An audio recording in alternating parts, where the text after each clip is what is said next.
Yes.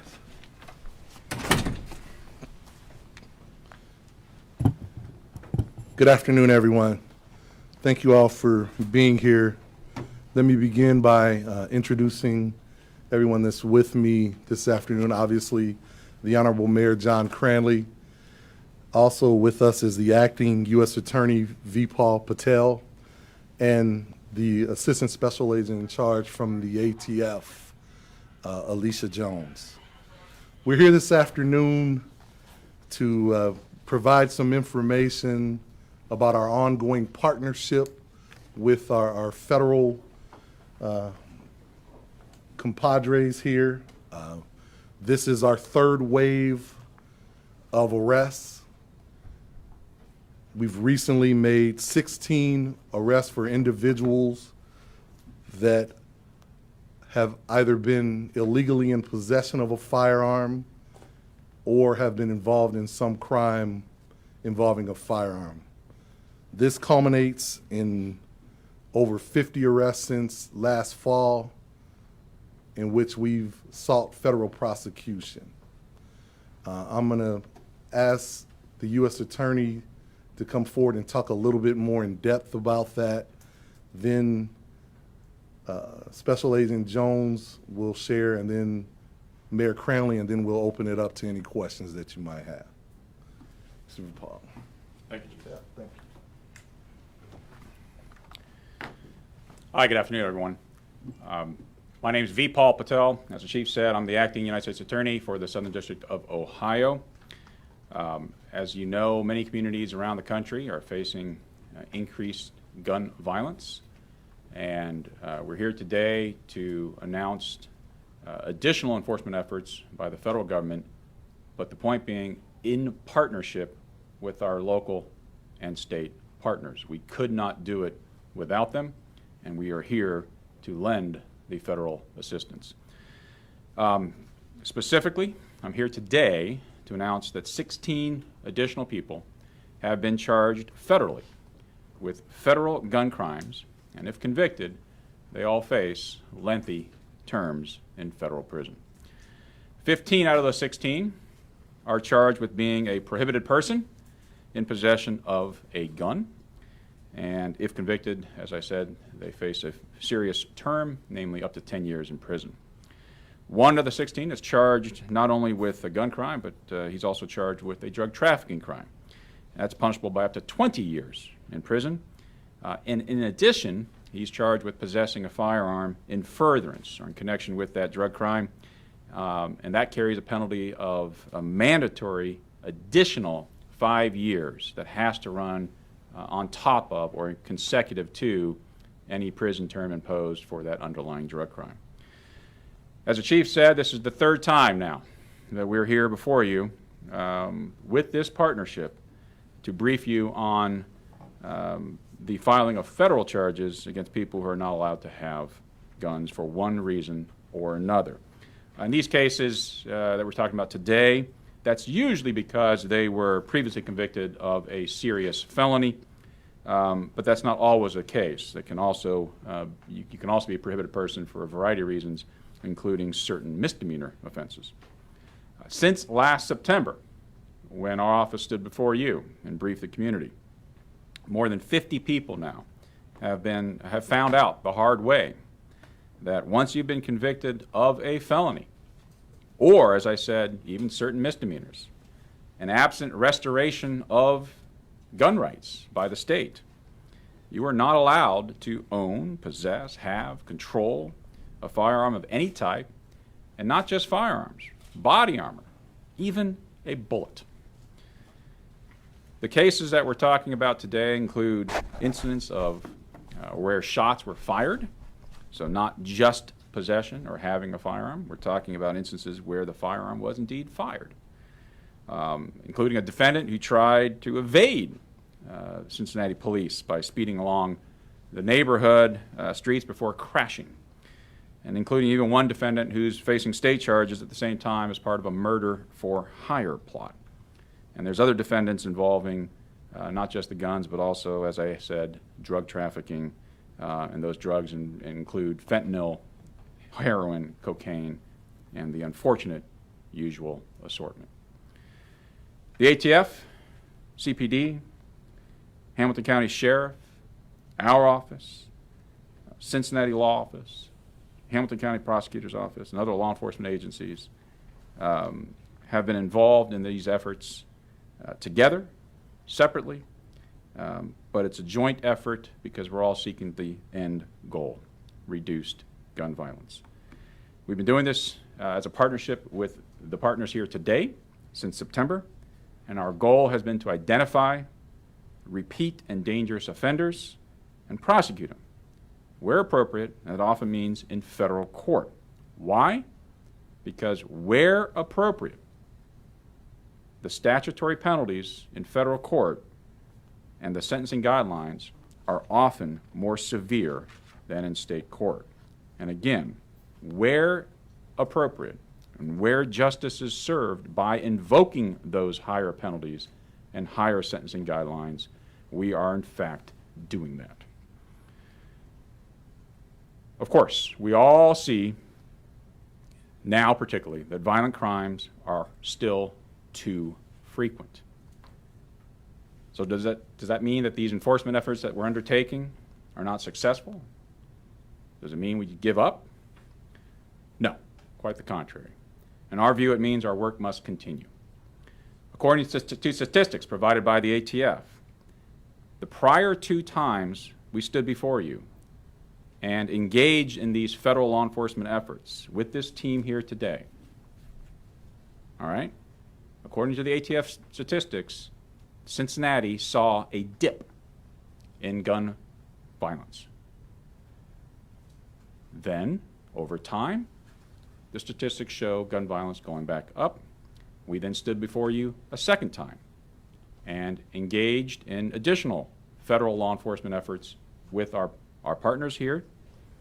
And again, according to ATF statistics, we saw a dip in gun violence. There are many, many factors, both causing increases and decreases in gun violence. And if there's anything we've learned throughout the years, it's that enforcement alone is not and cannot be the answer. It is difficult to envision a scenario where we ever are able to simply indict our way out of any societal problem. But enforcement is certainly part of the formula, together with education, employment, community engagement, and a variety of other factors and efforts. But I'm from the U.S. Attorney's Office, and our lane is federal enforcement. And that's where we come in, and we're not backing down. In addition to our partners here today, I want to give special thanks and special recognition to some people that couldn't be here today. Sheriff McGuffey could not be here today. Hamilton County Prosecutor's Office, representative of the Cincinnati Law Department, and the Ohio Highway Patrol. In addition, the Ohio Adult Parole Authority. Why? Because they've also been partners in this effort. The county prosecutor, city prosecutor, parole authorities have been tremendous in sharing information and using their expertise and resources to help us focus our efforts by identifying and building federal cases against the worst offenders. I'm here joined by our criminal chief for the U.S. Attorney's Office. He'll be available if anybody needs to dive into specific cases and can certainly get the answers to you on background. But at this point, I'd like to invite ATF Special Agent in Charge, Alicia Jones, to brief you specifically on the federal law enforcement and specifically ATF's role in these federal enforcement efforts. Thank you.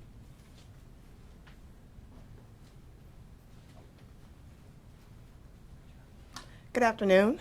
My name is Alicia Jones. I am the Assistant Special Agent in Charge, ATF, Columbus Field Division. I am pleased to announce that we at ATF have a strong partnership with our state and local federal partners, and we have been working to using crime gun intelligence to target our most violent offenders in the area. we wanted you guys to know that if you are possessing a firearm and you are a prohibited person, the federal government will be reviewing your case. Again, we want to thank everyone for this partnership. We are excited to work with Cincinnati Police Department, with the chief, and I would like to turn it over to the mayor. Thank you. Thank you very much.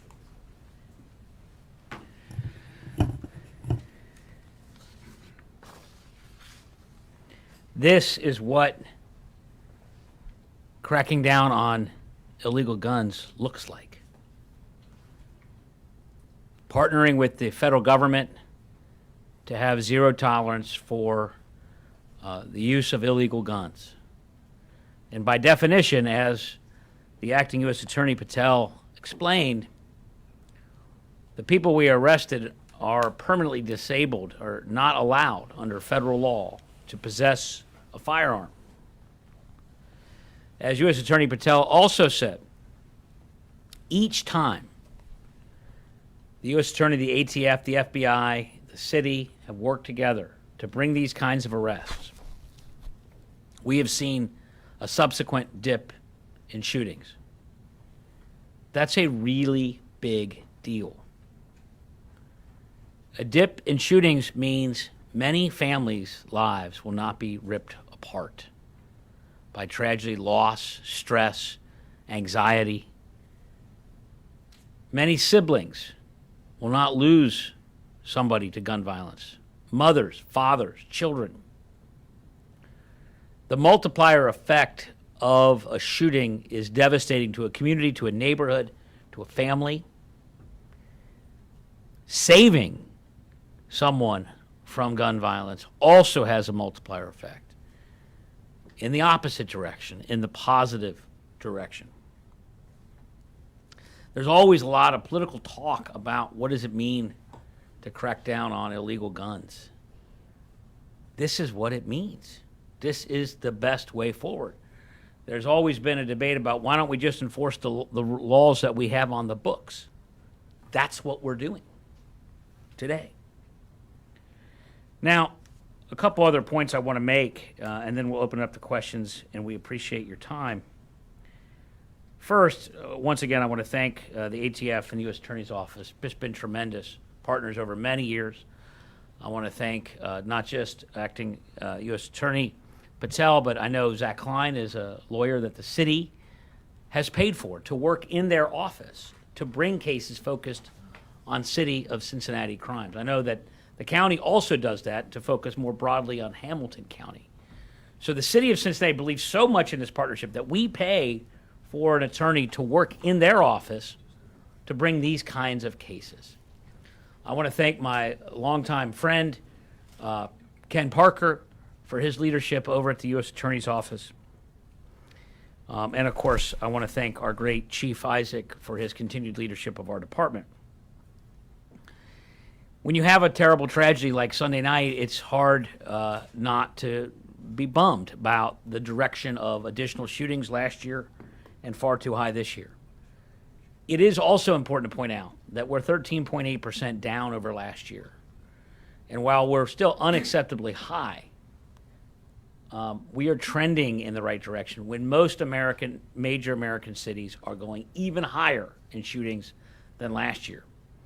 So our police department is beating the curve, beating the national trend, and they deserve a great deal of support and applause for that. I also want to point out, as has been written about, that we're 90 officers short right now of where we want to be.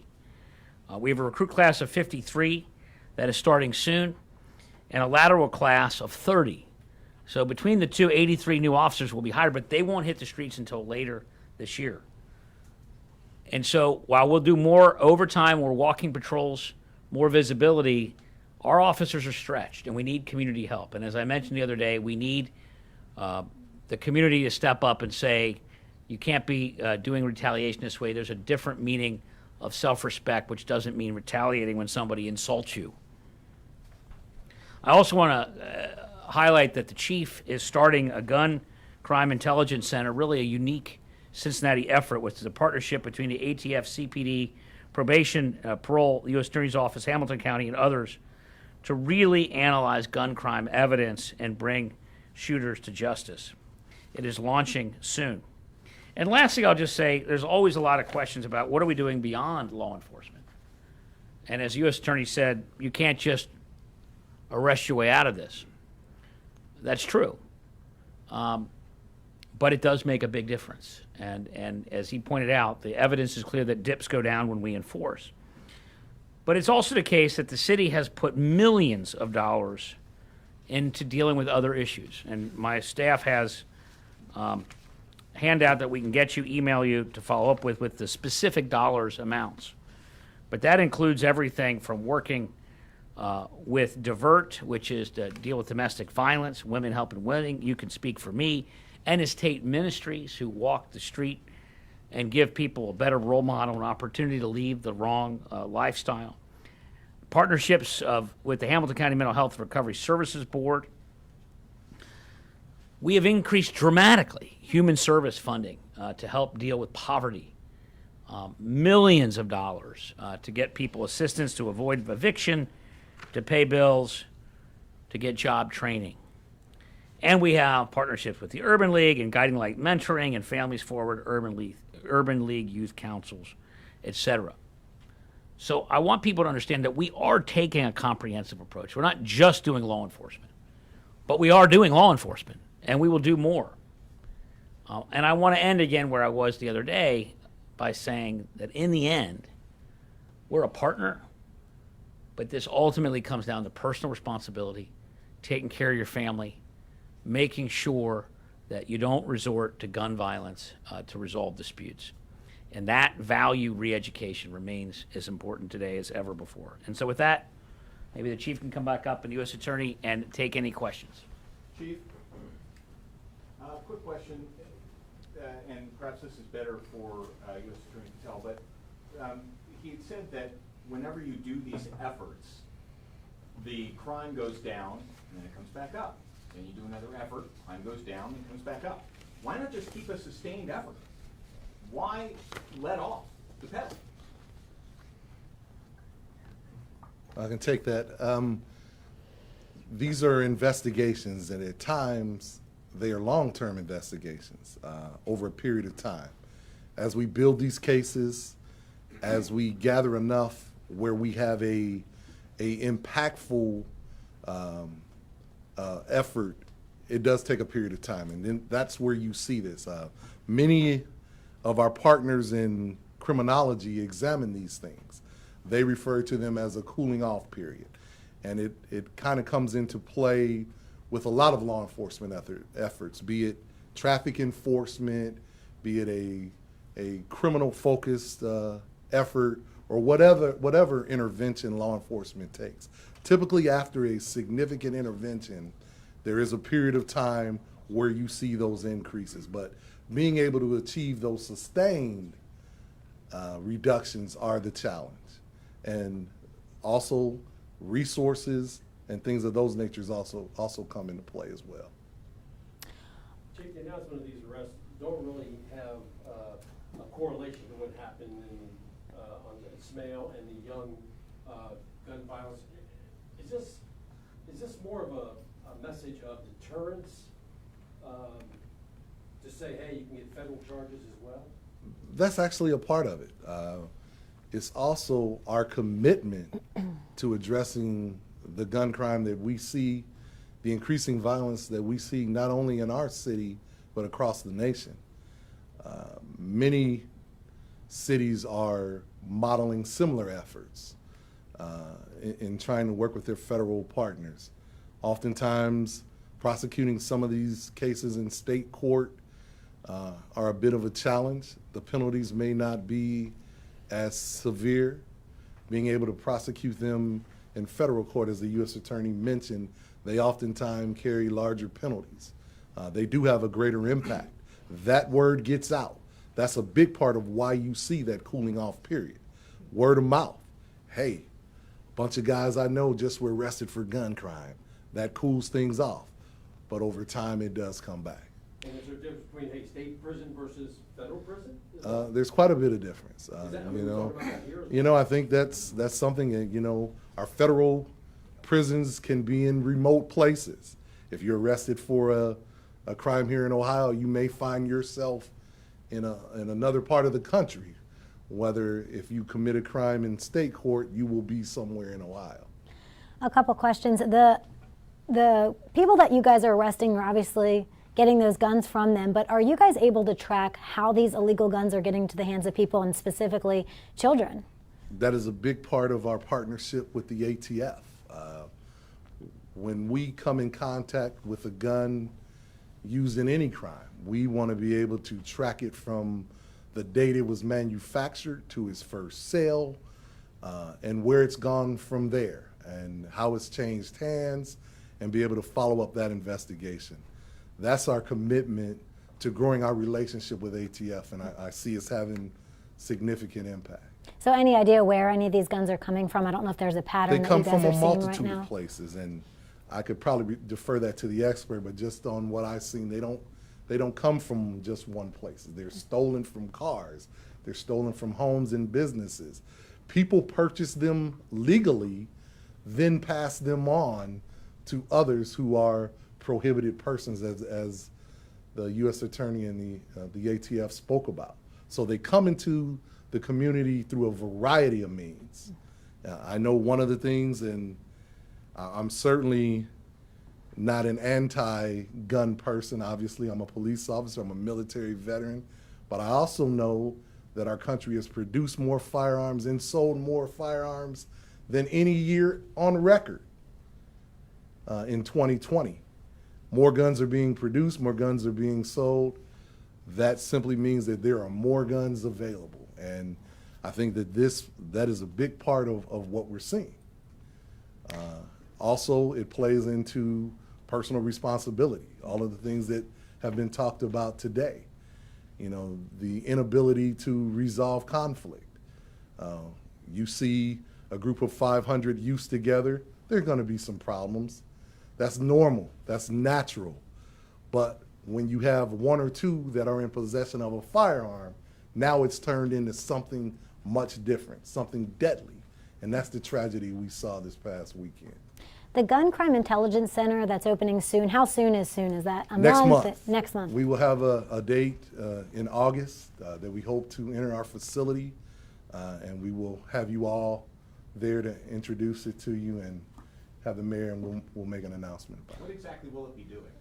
The Gun Crime Intelligence Center, it will do exactly what I was mentioning, being able to track a firearm used in a crime from the date of its manufacture through where it was sold, who was in possession of it, any forensic investigation entitled or surrounding it, the investigation of that all the way through its prosecution. We will have the U.S. Attorney's Office, the Hamilton County Prosecutor's Office being a part of it, all the way up to if a person is convicted. We will have adult parole and probation involved as well. So being able to follow a firearm through its manufacture, through its use in a crime, and where it ends up. So it is our ability to focus on the guns that are coming in to our communities. You said that you were going to be deploying, I can't remember what the numbers were, but a bunch more officers starting tomorrow night. What exactly do you hope to accomplish? Some people have said to me, well, why didn't they do that on the 4th? Why weren't people already out there? Why don't you just sustain that? We've done a number of things because we have people that are entitled to their time off. As you mentioned, as the mayor mentioned, we're 90 officers short. This is another way that we are being creative and able to provide officers out there.